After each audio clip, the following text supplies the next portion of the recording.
আসসালামু আলাইকুম ওয়া রাহমাতুল্লাহি ওয়া বারাকাতুহু। ইন্নাল হামদালিল্লাহি কুল্লা ওয়াসসালাতু ওয়াসসালামু আলা রাসূলিল্লাহ আল্লাযী লা নাবিয়্যা বা'দাহু ওয়া আলা আলিহি ওয়া সাহবিহি আম্মা বাদ। সুপ্রিয় দর্শক, আরএফএল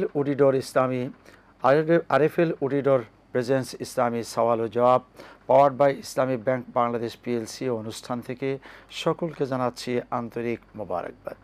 বন্ধুগণ, আপনারা জীবন ঘনিষ্ঠ যে কোনো বিষয়ে প্রশ্ন করবেন, কুরআন সুন্নাহর আলোকে জবাব দেওয়া হবে ইনশাআল্লাহ। আশা রাখি আমরা প্রশ্ন করার সময় নিজেদের টেলিভিশনের সাউন্ডটা কমিয়ে বুঝে প্রশ্ন করার চেষ্টা করব ইনশাআল্লাহ। আপনাদের প্রশ্নের জবাব দিবেন বিশিষ্ট আলেমে দ্বীন অধ্যাপক আনম রশিদ আহমদ মাদানী। আসসালামু আলাইকুম ওয়া রাহমাতুল্লাহি ওয়া বারাকাতুহু। ওয়া আলাইকুম আসসালাম ওয়া রাহমাতুল্লাহি ওয়া বারাকাতুহু। আহলান ওয়া সাহলান, জাযাকাল্লাহু খাইরান। হাইয়াকুমুল্লাহ, শুকরান। আমি কথা বলছি ডক্টর শহীদুল ইসলাম বারাকাতি, আপনাদের সাথেই কথা বলবো। আসসালামু আলাইকুম ওয়া রাহমাতুল্লাহ। আসসালামু আলাইকুম। হুজুর ভালো আছেন? পাবনা সুজনগর থেকে আব্দুল জব্বার বলছিলাম। জি আলহামদুলিল্লাহ। আপনি হুজুর, আমার একটু গলা মিশে দিতে একটু কষ্ট শুনতে। কবরবাসীকে প্রথম প্রশ্ন হচ্ছে, কবরবাসীকে যে আমরা বলি আসসালামু আলাইকুম আহলাল কবর, আসলে এটা বলতে হবে, কিন্তু এটা কবরবাসীরা শুনতে পায় কিনা? আমার প্রশ্ন হচ্ছে কি, তারা কি এটা শুনতে পায় কিনা? এক নম্বর। দুই নম্বর হলো কিরাত শোনা ওয়াজিব। যখন ইমাম সাহেব কিরাত করে, যারা মুক্তাদি থাকে তাদের ওরা শোনা ওয়াজিব, আপনাদের মুখ থেকে শোনা। কিন্তু আমাদের ইমাম সাহেব বলেছেন ফজরের সুন্নত নামাজ আরম্ভ হয়, ওই ক্ষেত্রে ব্যতিক্রম আছে। এইসব আরম্ভ হলে আপনি সুন্নত করতে পারেন শুধুমাত্র 2 রাকাত ফজর ওয়াক্তে, ফজরের ফরজ 2 রাকাত। 2 নম্বর। 3 নম্বর প্রশ্ন হচ্ছে নামাজের ব্যাপারে। একজন যদি ঝড়ের কবলে পড়ে, মা বোনদের যদি গর্ভপাতকালীন সময়েও তাও নামাজ পড়তে হবে, এবং আমার নবীজি 8 লাইন লিখেছেন যে বাড়ি গাছ জ্বালিয়ে পুড়িয়ে দেবো মসজিদে না গেলে। ইসলাম ধর্মকে সহজ, কিন্তু নামাজের ক্ষেত্রে এত 8 লাইন কেন? মাফ করবেন, আমার প্রশ্নের উত্তর দিবেন। আসসালামু আলাইকুম। ওয়ালাইকুম আসসালাম। জবাব শুনুন। জি। اللهم لك الحمد حمد الشاكرين وصلي وسلم على رسولك الأمين وآله وصحبه ومن تبعهم بإحسان إلى يوم الدين। কবর জিয়ারত সুন্নাহ। রাসূল সাল্লাল্লাহু আলাইহি সাল্লাম কবর জিয়ারত করতেন, কবর জিয়ারতে উৎসাহ দিতেন। এমনকি মা আয়েশা রাদিয়াল্লাহু তাআলা কবর জিয়ারতের আগ্রহ প্রকাশ করে দোয়া জানতে চেয়েছেন, তিনি দোয়া শিখিয়েছেন। কবরবাসীকে আল্লাহ আসসালামু আলাইকুম ইয়া আহলাল কবুর এক বর্ণনায় আছে, আর অধিকাংশ বর্ণনা হচ্ছে আসসালামু আলাইকুম আহলাদ দিয়ারে মিনাল মুমিনিন আফাল্লাহু আন্না ওয়া আনকুম আনতুম লানা সালাফ ওয়া ইন্না ইনশাআল্লাহু বিকুম লাহিকুন। হ্যাঁ, কবরবাসী শুনতে পায়। কবরে যারা আছেন, তারা যারা জিয়ারত করতে যায় পরিচিত জনকে, তারা চিনেন, জানেন। জি। দ্বিতীয় প্রশ্ন, আমাদের একটা বিরতিতে যেতে হচ্ছে। প্রিয় দর্শক, অনুষ্ঠানে এ পর্যায়ে বিরতি। আমরা দেখছি আরএফএল উডিডর প্রেজেন্স ইসলামী সওয়াল ও জবাব powered by Islami bank Bangladesh PLC. অনুষ্ঠানের সঙ্গে থাকার জন্য অনুরোধ জানাচ্ছি। আসসালামু আলাইকুম ওয়া রাহমাতুল্লাহি ওয়া বারাকাতুহু। বন্ধুগণ, বিরতি থেকে ফিরে এলাম অনুষ্ঠানে। আমরা দেখছি আরএফএল উডিডর প্রেজেন্স ইসলামী সওয়াল ও জবাব powered by Islami bank Bangladesh PLC. অনুষ্ঠানে আমাদের হাতে প্রশ্ন আছে, পাশাপাশি আরও একটা প্রশ্ন নিতে হচ্ছে। আসসালামু আলাইকুম ওয়া রাহমাতুল্লাহ। ওয়ালাইকুম আসসালাম ওয়া রাহমাতুল্লাহি ওয়া বারাকাতুহু। হুজুর, আমি ধরমপাড়া সুনামগঞ্জ থেকে ইনুল বলছিলাম।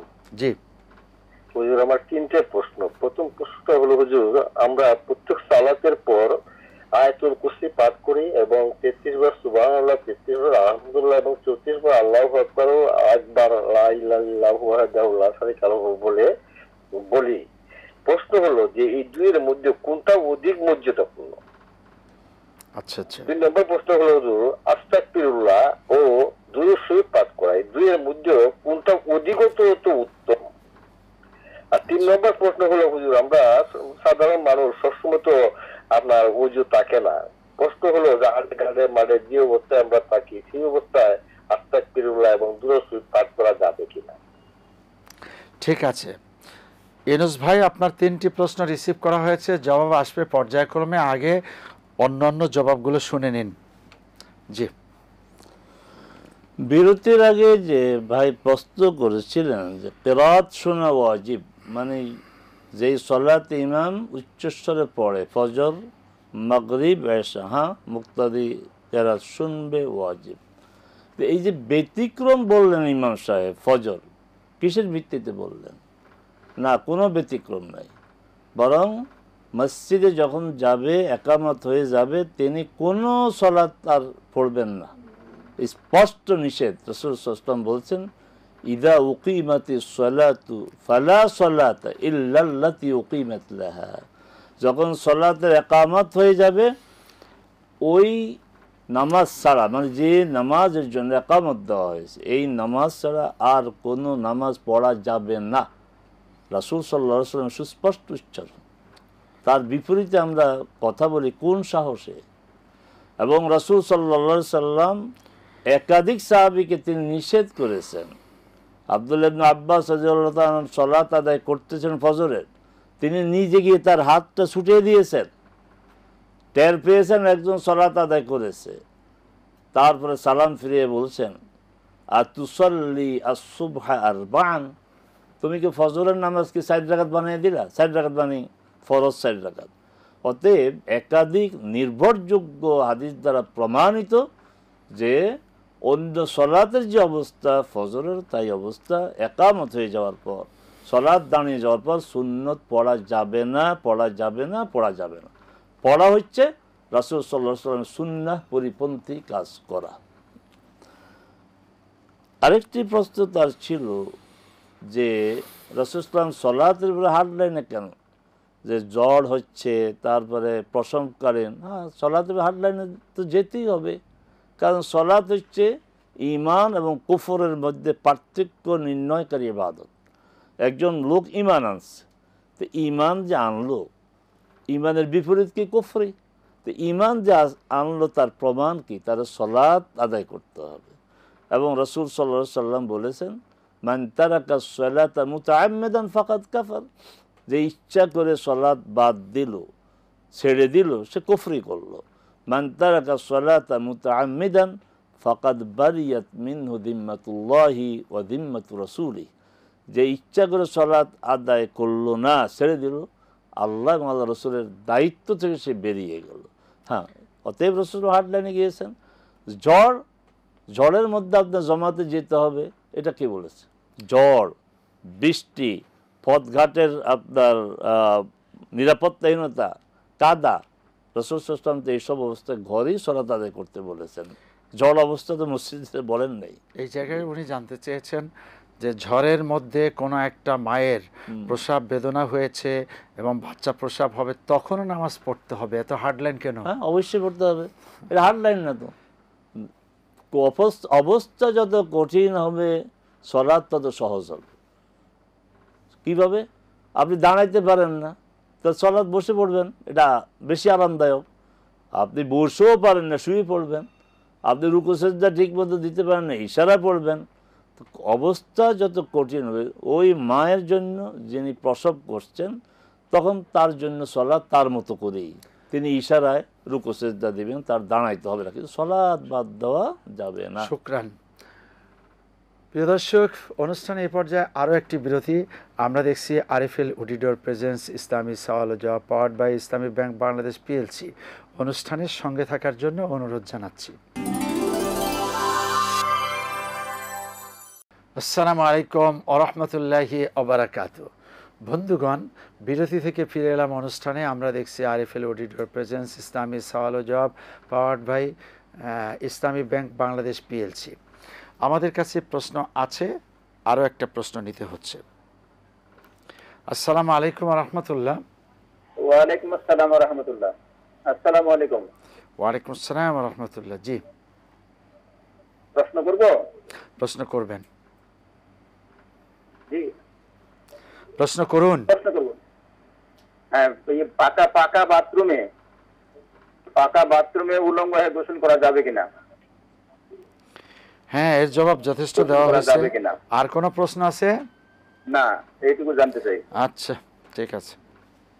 জি, আমাদের কাছে বিরতির আগে আমাদের ইউনুস ভাই প্রশ্ন করেছেন প্রতি সালাতের পরে আয়াতুল কুরসি, সুবহানাল্লাহ, আলহামদুলিল্লাহ এর মধ্যে যে মর্যাদার দিক থেকে কোন সবগুলির মর্যাদাই বেশি, এখানে তুলনা করার সুযোগ নাই।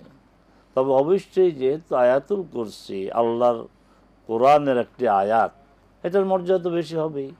আর আয়াতুল কুরসির বিষয়ে রাসূল সাল্লাল্লাহু আলাইহি ওয়াসাল্লাম বলেছেন যে আয়াতুল কুরসি পড়বে প্রতি ফরজ সালাতের পর, তার মাঝে আর জান্নাতের মাঝে ব্যবধান ডাবরণ্ড যে মৃত্যু, মারা গেলেই সে জানা যাবে। অতএব আয়াতুল কুরসির মর্যাদা সবচেয়ে বেশি, আর বাকিগুলির মর্যাদা, সুবহানাল্লাহর মর্যাদা, আলহামদুলিল্লাহর মর্যাদা, এগুলি মর্যাদা সব সমান মর্যাদা। প্রসঙ্গক্রমে আপনি বলে দুরুদ ইস্তেগফার, দুইটারই মর্যাদা।